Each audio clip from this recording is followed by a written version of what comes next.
मन की बात कार्यक्रम में प्रधानमंत्री ने त्योहारों के दौरान स्थानीय उत्पादों को खरीदने की लोगों से की अपील।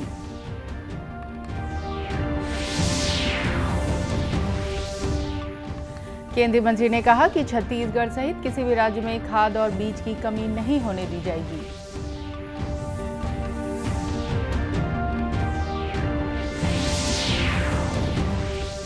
अंत्योदय के प्रणेता पंडित दीनदयाल उपाध्याय की जयंती पर उन्हें देश भर में दी जा रही है श्रद्धांजलि।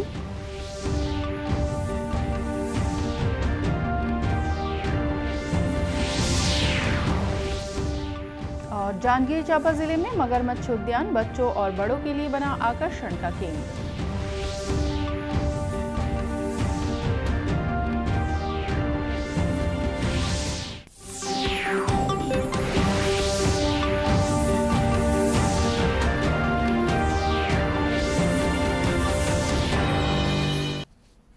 नमस्कार, आप देख रहे हैं दूरदर्शन समाचार। मैं हूं रेहाना। अब समाचार विस्तार से।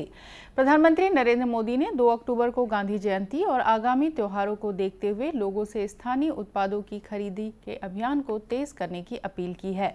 आज मन की बात कार्यक्रम में देशवासियों को संबोधित करते हुए उन्होंने इस बात पर जोर दिया कि लोगों को खादी, हथकरघा और हस्तशिल्प सहित स्थानीय उत्पादों की खरीदी ज्यादा से ज्यादा करनी चाहिए। श्री मोदी ने कहा कि पूरा देश आगामी पर्व त्योहारों को लेकर उत्साहित है। कल नवरात्र का पहला दिन है जिसमें मां शैलपुत्री की आराधना की जाती है।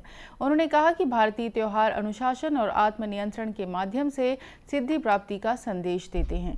प्रधानमंत्री ने कहा कि दशहरा के बाद धनतेरस और दीपावली मनाई जाएगी।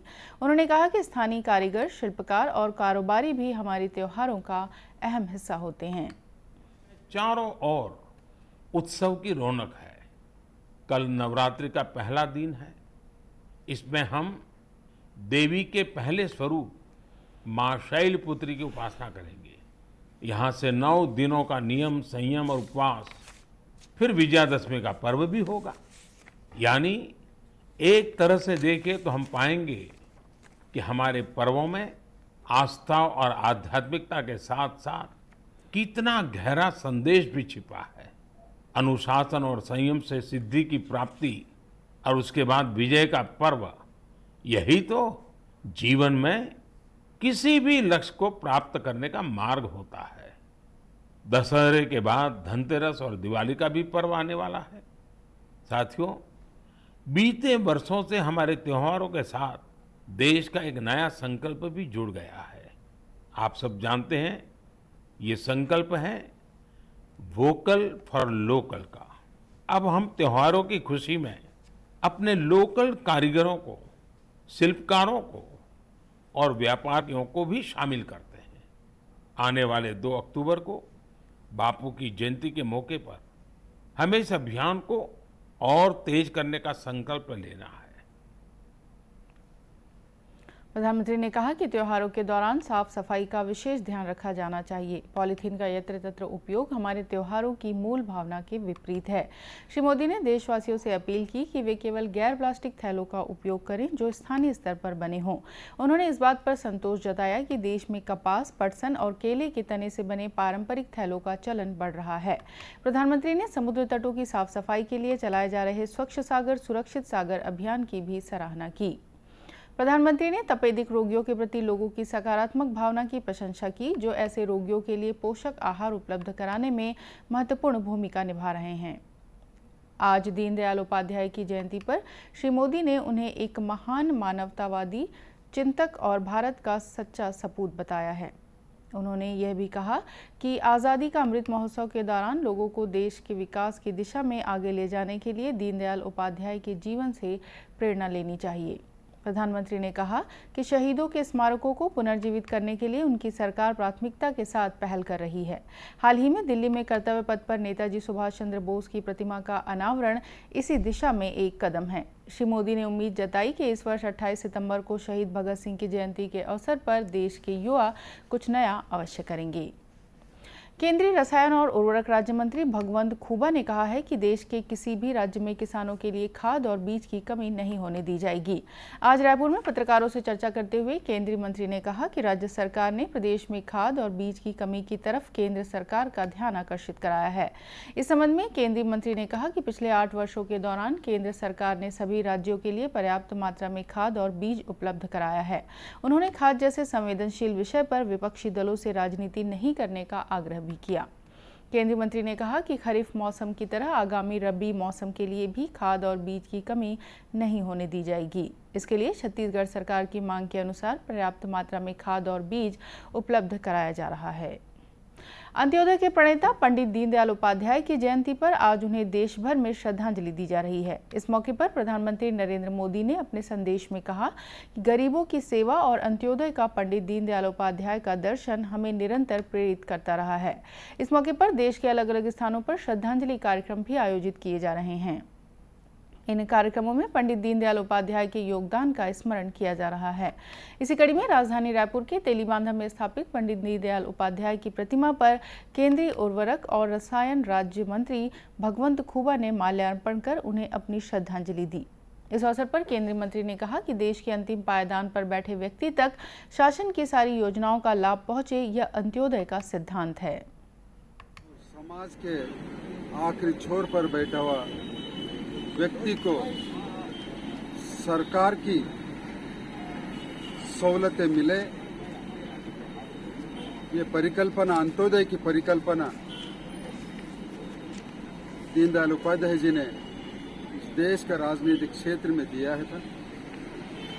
आज हम भारतीय जनता पार्टी के कार्यकर्ता देश भर में उनका जन्म जयंती उत्सव मना रहे हैं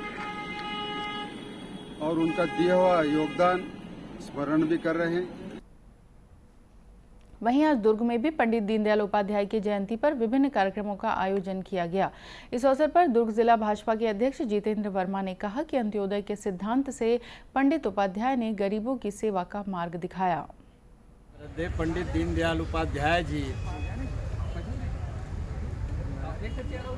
एकात्म मानववाद का जो संदेश दिया है, उसे आज सिर्फ भारत ही नहीं, दुनिया के सारे देश स्वीकार कर रहे हैं। भिन्न भिन्न समय में भिन्न भिन्न विचारधारा, कभी पूंजीवाद, कई प्रकार की विचारधारा आया, मार्क्सवाद, पूंजीवाद, लेकिन दुनिया में एक ही बात जो है सत्य है, एकात्म मानववाद, जिसमें पंडित दीनदयाल जी कहते हैं कि दुनिया में जो सबसे अंतिम पंक्ति का व्यक्ति है उसके तक के विकास जाना चाहिए, संदेश जाना चाहिए। इस मौके पर दुर्ग जिला भाजपा के कार्यकर्ताओं ने हाउसिंग बोर्ड परिसर में स्थापित पंडित दीनदयाल उपाध्याय की प्रतिमा पर माल्यार्पण किया। साथ ही समाज और राजनीति में उनके योगदान को याद किया। भाजपा कार्यकर्ताओं ने पंडित उपाध्याय द्वारा बताए गए मार्ग पर चलने का संकल्प भी लिया। अब लेते हैं एक छोटा सा विराम, बाकी समाचार इस संदेश के बाद।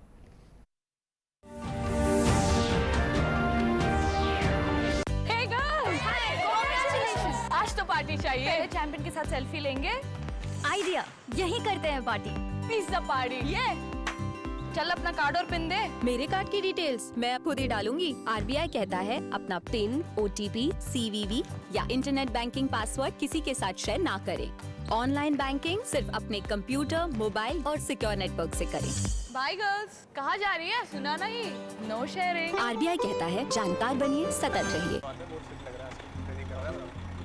3 महीने में पैसे डबल? वाह, फास्ट और हाई रिटर्न्स भी। क्या स्कीम है? कल तो नहीं थी यहाँ। और कल होगा भी नहीं। तूने कभी 5 ओवर में डबल सेंचुरी मारी है? ऐसे स्कीम के बहकावे में आके हम धोखा खा सकते हैं। और आरबीआई कहता है अपना पैसा सुरक्षित रखो और समझदारी से निवेश करो। अगर ज्यादा रिटर्न के पीछे भागोगे तो रिस्क भी उतना ही उठाओगे। और फास्ट रिटर्न से बच के। और फास्ट बॉलिंग से भी। आरबीआई कहता है जानकार बनिए, सतर्क रहिए। ब्रेक के बाद एक बार फिर स्वागत है आपका दूरदर्शन समाचार में। यातायात नियमों के प्रति लोगों को जागरूक करना तथा यातायात नियम की जानकारी लोगों तक पहुंचाने के लिए नारायणपुर के स्काउट एंड गाइड की छात्राएं सड़क पर उतरी। छात्राओं ने वाहन चालकों को यातायात नियम की आवश्यकता की जानकारी दी। इसमें लोगों को लाइसेंस बनने और सीट बेल्ट बांधने की अपील की गई।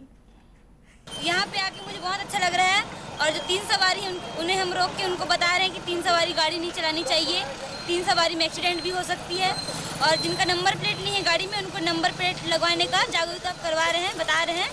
और जो 4 व्हीलर गाड़ी है उन पे जो सीट बेल्ट नहीं लगा है उन्हें सीट बेल्ट लगवाने बोल रहे हैं। सर मेरा नाम नेहा बेशा है, मैं कक्षा 11वीं 11th 12th की छात्र हूँ और आज मैं यहाँ पर यातायात के नियमों का पालन करने के लिए लोगों को जागरूक करने आई हूँ। यहाँ पर जो कार पे जा रहे सवारी हैं जो सीट बेल्ट नहीं बांधे उनको हम लोग ये बता रहे हैं कि सीट बेल्ट बांधिए और जो 3 सवारी जा रहे हैं उनको हम लोग बता रहे हैं कि अलाउड नहीं है। यातायात विभाग के अधिकारी शंकर मंडावी ने बताया कि वे स्काउट गाइड के बच्चों के साथ लोगों में जागरूकता लाने सड़क पर उतरे हैं। आज मुख्यमंत्री के आदेशानुसार और सड़क सुरक्षा सप्ताह एजेंसी के अनुसार आज स्काउट बच्चों के साथ में शहर के सभी चौक चौराहे में यातायात नियम को बता रहे हैं और बच्चे लोग भी उसमें बढ़ चढ़कर भाग ले रहे हैं। स्काउट एंड गाइड की छात्राओं की इस अनोखी पहल का सभी ने स्वागत किया है। जांजगीर चांपा जिले के कोटमीसुनार गांव में मगरमच्छों के प्रजनन और संरक्षण के उद्देश्य से प्रदेश का पहला क्रोकोडाइल पार्क अब काफी बड़ा आकार ले चुका है। वर्ष 2006 में स्थापित इस उद्यान में 400 से अधिक मगरमच्छ मौजूद हैं। अपने प्राकृतिक वातावरण और सुंदरता के कारण यह उद्यान खासतौर पर बच्चों के लिए आकर्षण का केंद्र बन गया है। यहाँ मौजूद मगरमच्छों के विषय में स्थानीय ग्रामीणों ने बताया कि कोटमीसुनार में मगरमच्छों का उद्यान बन जाने से यहाँ की रौनक बढ़ गई है। सीताराम महाराज जी का तालाब है, जुगिया तालाब, जहाँ सीताराम महाराज जी को मगर पकड़ लिए थे और मगर पकड़ने के बाद हम लोग आए दौड़ते दौड़ते और आकर के बांस में खोसे मगर को, तब मगर उधर भागे। तब महाराज जी को लेके हम लोग हॉस्पिटल गए अकलतरा के बाद बिलासपुर लेकर के गए और बहुत सारा मगर है कोटमीसुनार में।